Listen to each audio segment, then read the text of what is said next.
Alright, welcome back to another video. I had to go and get a phone for my son.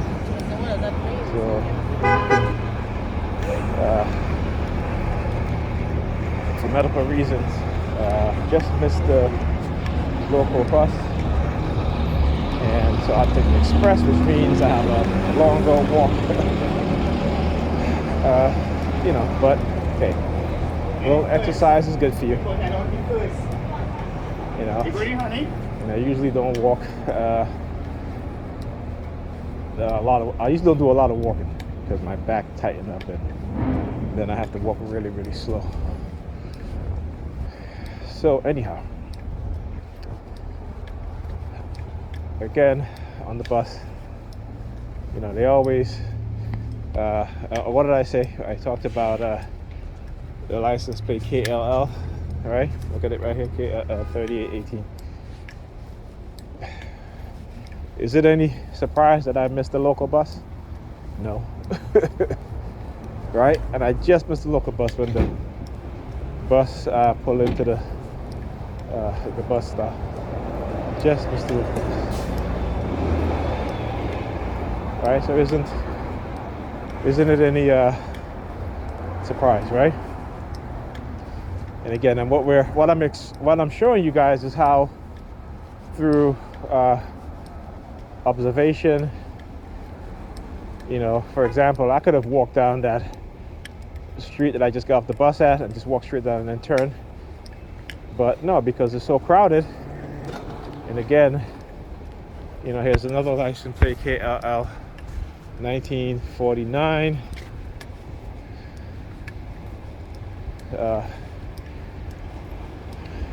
Doesn't work though. These sort of triggers, trigger and anchor, right? So again, when you're being programmed, or when you have been programmed, certain words, numbers, letters have been embedded in your subconscious, and these triggers supposed to elicit a thought pattern, an emotion, Now, of course, it's all negative, right? So, which is why you got to identify them within your. Excuse me. That's why you have to identify them when they come into your conscious mind and change them, right? So change them. So associate them with something, with a positive phrase, positive words, positive emotions. So learn how to replace those negative anchors from those trigger words or trigger numbers, letters, or what have you, colors,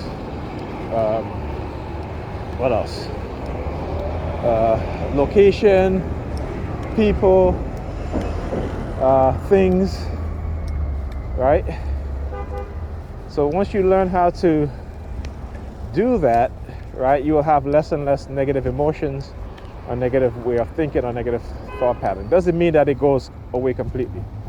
It just means that when you've conditioned yourself to replace those anchors automatically, and you got to do a lot of practice with that, right? You got to do a lot of practice, right? I spent years, and even still, those negative anchors will still pop up. But for the most part, so I would say most of the time, my defense mechanism, how I condition my mind into positive associations with those triggers, has, for the most part, been very helpful. So as TIs, we gotta understand what has been done to us. And you see, lately you start to see a very increase in mass shooting based off of bullying, right? Based off of mobbing.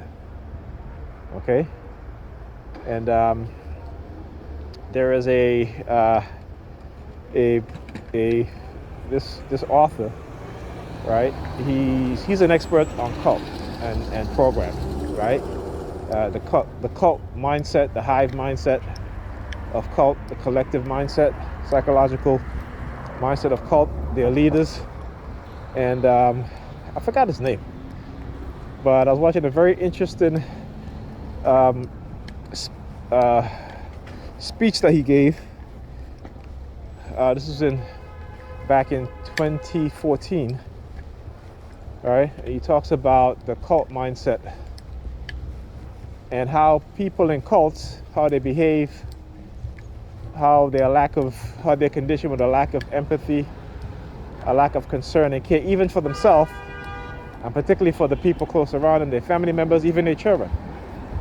This is why cults leaders, they isolate their followers. Right? Now, the isolation is not the same as us as TIs, but some of it is, right? Because they're still in groups, but they're isolated from anybody who try to talk them out of being in a cult, right? Who they're isolated from people who they are not approved for them to be around. For example, some family members, even their children, right? You've seen countless. I probably hope you have seen and listened or read about countless members of cults who have basically turned their back on their children, their families, because the cult leaders, right? And sometimes it's more than one leader, all right? It's like a hierarchy. So you have a leader at the top, but you also have other leaders who act as extended arm of the leader himself or herself. And so they isolate these people, and I should tell you how powerful psychological manipulation is and indoctrination is. Something that we tend to not think about. Not we as in TI, but as in terms of the general population, because the general population is not really educated. Okay, and I talk about the statistics, particularly here in America. Half of Americans are basically illiterate. Okay, right? So America, greatest country in the world, richest country in the world, but we have the most problems in terms of population literacy, right? As a so-called, and I say so-called first world nation, because to be honest with you, we're not a first world nation. We're a first world nation in terms of military power, right? And in terms of, I would say technologically, but that is, when I say technologically, that is within the military or the military-industrial complex. But in terms of within society itself, within the broader population, okay, this is where they tend not to want to advance certain technologies, specifically if it will make the public smarter. All right, and if you don't believe me, I always, when you go look at countries like South Korea, Malaysia, Taiwan, Hong Kong, not countries, but China, I should say, not Hong Kong. China, Japan. See how technologically advanced their society is. Okay, just go and look. All right, and I want you to look at videos from the early 2000s, even from the 1990s. Right? How they embrace technology. The governments embrace, even as China's a communist country, right? But even in times when China was purely communist with very little capitalism within its business infrastructure, they still embrace technology. Okay? Countries in Europe, you look at their transit system. Look at the transit system outside every country that has a transit system outside the United States, and see how advanced their trains are. Okay? high-speed rails, right? The United States have just started building high-speed railways, I should say, and high-speed train for passenger transport just recently. In Europe, they were building high-speed rail systems for decades now, right? In China, Japan, South Korea, Taiwan. You know, why? Because those countries are technological hubs. But why are they technological hubs? And here we in the United States are not a technologically advanced country like those other countries. Why? Because of greed, corporate greed. Right? Corporate greed. And the industrial military complex control over the government, our government. Okay? This is why they're slow to embrace technology, because they want a dumbed-down public, right? Because in their eyes, in their belief, and this is what the Native Americans call the Europeans. They said that they not said, but they said they have a mental illness called Wedico. And what Wedico is the cannibalization of humans as resources, right? The planet that we live on, its natural resources, the insatiable greed that they're never satisfied, okay? And we see this happening today now. And why do we see this happening? I mean, it's been happening, but we see it happening more and more. Why?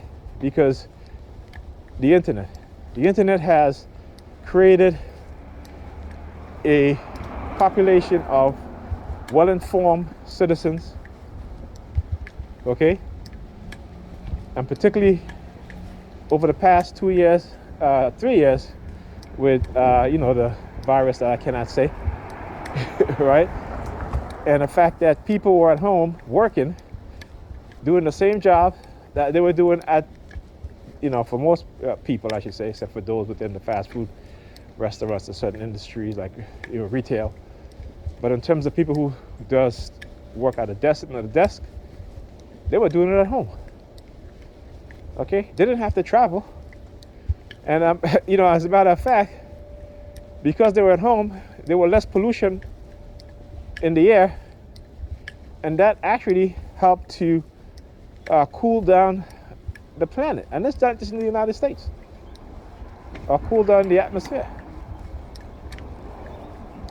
Okay? You have people who are running things that are mentally ill.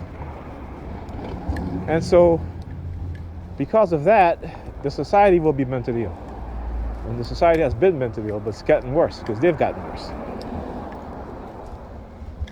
And it's intentional. Right?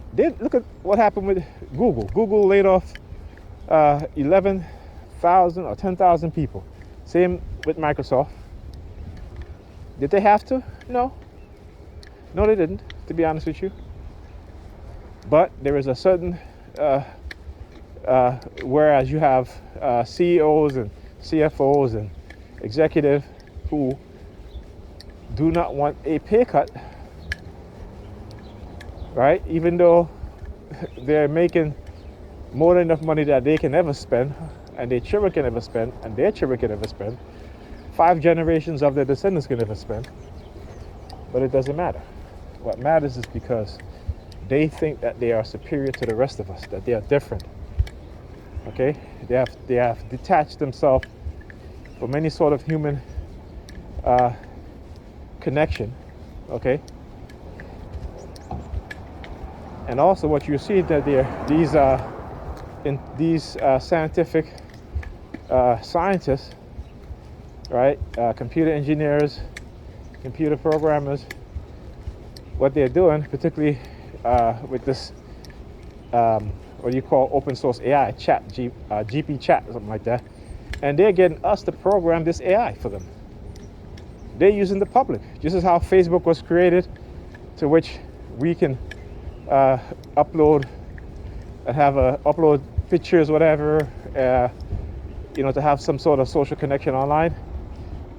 Whereas the CIA had a program that they started, which was to do the same thing, but because, again, they will have to go around collecting information on everybody in the United States. But hey, Facebook, we give our information freely, and we don't read the fine print. Okay. When you open up a Facebook account, they can do psychological experiment, which they've been doing, and get away with it because it's part of their it's part of the agreement when you create a Facebook account. How many of you know this? All right. But the only way to protect yourself is to understand what's going on, and particularly when it comes to psychological manipulation, is to know about psychology and psychological manipulation. All right, I will speak to you guys in the next video.